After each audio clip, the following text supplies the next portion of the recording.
Esta é a perspectiva sobre a morte que a Bíblia nos dá. Hoje, você estará comigo no paraíso.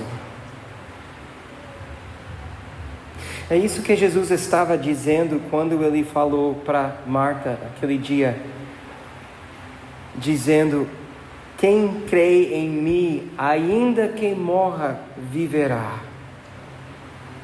E esta perspectiva sobre a morte muda a forma que nós vivemos. Salmo 116, verso 15 diz assim: preciosa é aos olhos do Senhor a morte dos seus santos. Eu acho que o salmista já esperava, ao escrever esta linha, o salmista já esperava o que para nós virou plena em Cristo. O Senhor ama os céus e consegue levá-los ao paraíso com Ele. Agora, Paulo escreveu aos crentes em Filipos com esta certeza sobre a morte. Agora, até que enfim chegamos em Filipenses. Capítulo 1, versículo 20, se você quer olhar na sua Bíblia. Paulo escreveu assim: minha ardente expectativa e esperança é que em nada serei envergonhado, mas que com toda a ousadia, como sempre também agora, Cristo será engrandecido no meu corpo, quer pela vida, quer pela morte. Filipenses 1, versículo 20. Olha bem este versículo, porque Paulo não está escrevendo sobre a morte como se fosse um sonho que ele tem com seus dedos cruzados. Ele não está dizendo: eu creio que vai ficar bem em nome de Jesus. Sua expectativa, sua esperança ardente era que em sua morte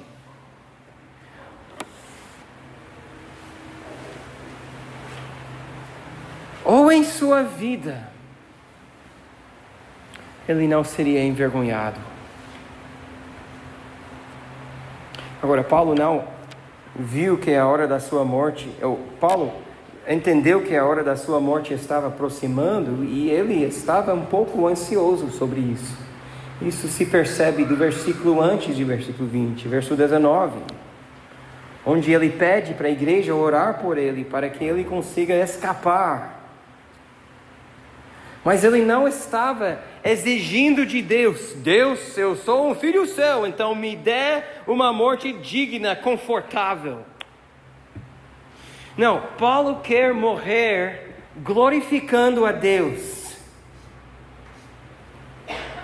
Paulo quer morrer glorificando a Deus. Como assim? Interessante que ele expressa seu desejo de enfrentar o que vier pela frente com ousadia. Ele quer ter ousadia diante do desafio que está a seguir.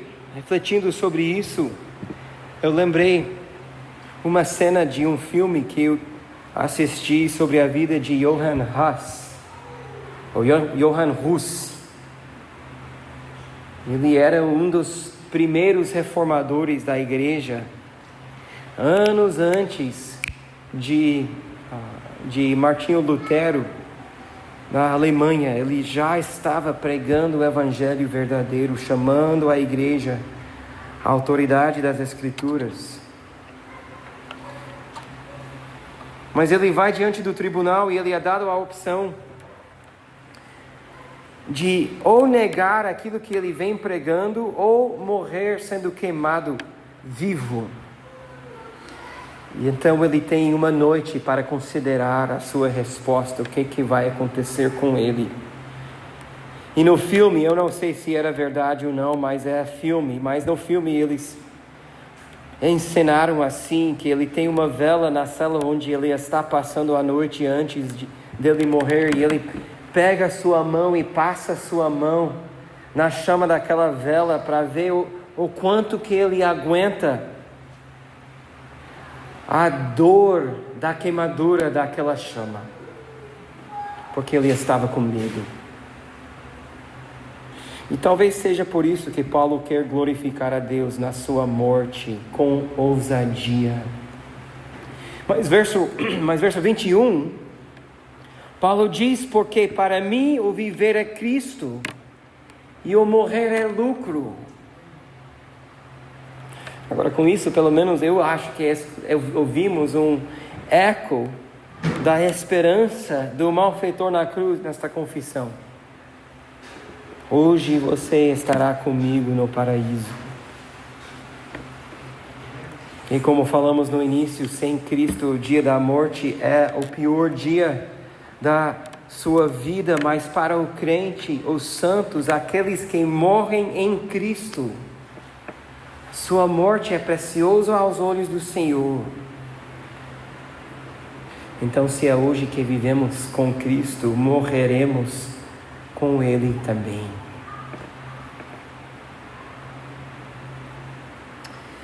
Tá bom, apóstolo. É lucro morrer. Podemos então ser egoístas? Devemos buscar a morte, sendo que é melhor? Não é assim. E na sequência de Filipenses 1, Paulo explica, entretanto, verso 22, entretanto, se eu continuar vivendo, poderia ainda fazer algum trabalho frutífero. Assim, não sei o que devo escolher. Estou cercado pelos dois lados, tendo o desejo de partir e estar com Cristo, o que é incomparavelmente melhor, mas por causa de vocês é mais necessário que eu continue a viver. O que é incomparavelmente melhor?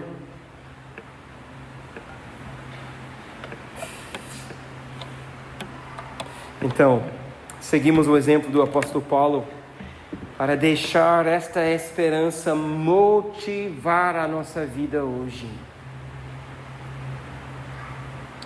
Não é que nós desligamos desta vida com pensamentos mórbidos, só aguardando a morte, só quero morrer em nome de Jesus. Não é isso. Mas esta esperança motiva a nossa vida, como motivou o apóstolo para fazer algum trabalho frutífero. Ou seja, de sermos úteis na vida até que Cristo nos chamar. Primeiro, para que servimos o nosso Senhor ainda mais.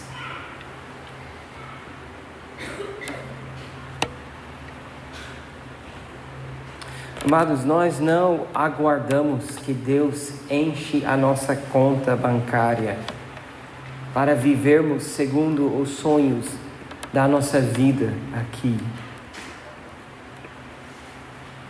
Ele já nos garantiu algo muito melhor do que os milhões e milhões que esta vida, este mundo nos oferece.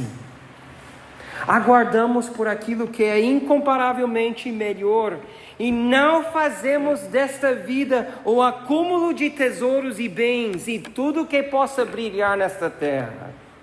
A esperança da vida eterna nos permite a ter o que temos com as nossas mãos abertas e não guardar estas coisas ou possuir estas coisas como se fosse a nossa vida dependesse delas. Quando vivemos com esta perspectiva, então conseguimos viver vidas generosas, conseguimos sacrificar o nosso tempo, o nosso amor, ofertamos, doamos radicalmente, justamente porque somos livres do pensamento do que estas coisas desta vida têm que suprir para nós aquilo que temos de vazio em nossos corações. Você tem esta perspectiva bíblica sobre a sua morte? Porque vai liberar a forma que você serve ao Senhor em vida. Segundo, esta perspectiva motiva nossa santidade. Neste ponto, nós chamamos o apóstolo João. Ele nos instruiu que todo o que tem esta esperança nele purifica a si mesmo, como ele é puro. Isso é 1 João 3, verso 3. E a esperança que ele fala é a esperança, como o pastor Davi orou no início do culto hoje à noite, de ver o Senhor face a face, e então seremos semelhantes a Ele. Esta esperança motiva a nossa santidade hoje. Um dia seremos como Ele, porque veremos com nossos olhos. Então hoje eu quero buscar isto cada vez mais.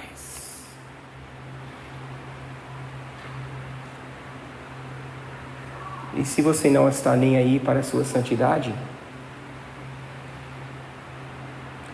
se isso não importa para você,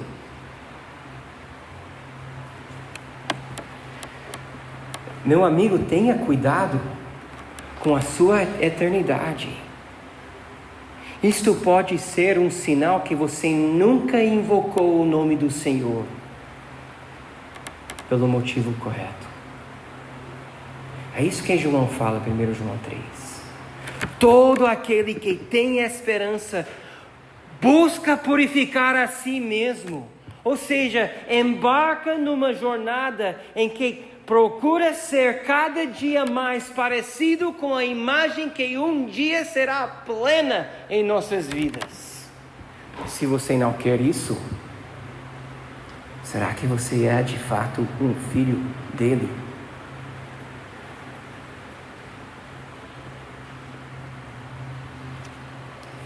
O Senhor mesmo nos deu esta alerta. Mateus 7, se não me engano, onde ele, para nossa surpresa, disse que naquele dia muitos viriam para ele dizendo: Senhor, Senhor, mas nós fizemos tantas maravilhas no seu nome. E ele diz: eu direi a eles: afaste-se de mim, nunca o conheci. Terceiro, por fim, esta esperança produz em nós ousadia e coragem. Ousadia e coragem. Seja diante de um professor na faculdade que quer derrubar a sua fé, ou diante de uma amiga que não vai acreditar que você não concorda com ela, seja diante de familiares que lhe acusam de ter os abandonado porque você não mais participa das suas festas e comemorações. Seja diante de decisões radicais para fazer aquilo que não é confortável. Paulo falou desta coragem em vida, que é coragem que vem da garantia da eternidade que é nossa. Epafrodito, Paulo vai falar dele em Filipenses 2. Paulo diz que Epafrodito arriscou a sua vida por amor a Cristo, quase morreu porque ele queria servir a igreja. Esta é a coragem que a esperança da vida eterna produz em nossas vidas. Sim, você consegue fazer aquilo que você acha que hoje não é capaz de fazer. A esperança do malfeitor na cruz te capacita para fazer coisas corajosas, coisas que outras pessoas chamariam de loucos, coisas loucas. Como um soldado que corre para a batalha, ou um policial que entra num bloco sabendo que vai levar tiros, ou bombeiro que corre para as chamas para salvar alguém. Nós que conhecemos a Cristo que temos esta esperança, repetimos esta mesma coragem. Meus amados, se viver a Cristo e morrer é lucro, podemos viver com abandono para Cristo. Jesus nos deu a garantia de vida eterna. Ele provou disso ao sair do túmulo. Então, é o nosso culto racional vivermos para Ele mesmo, não segurando como precioso esta vida e tudo que nela tem, que vai passar. Vamos viver com abandono.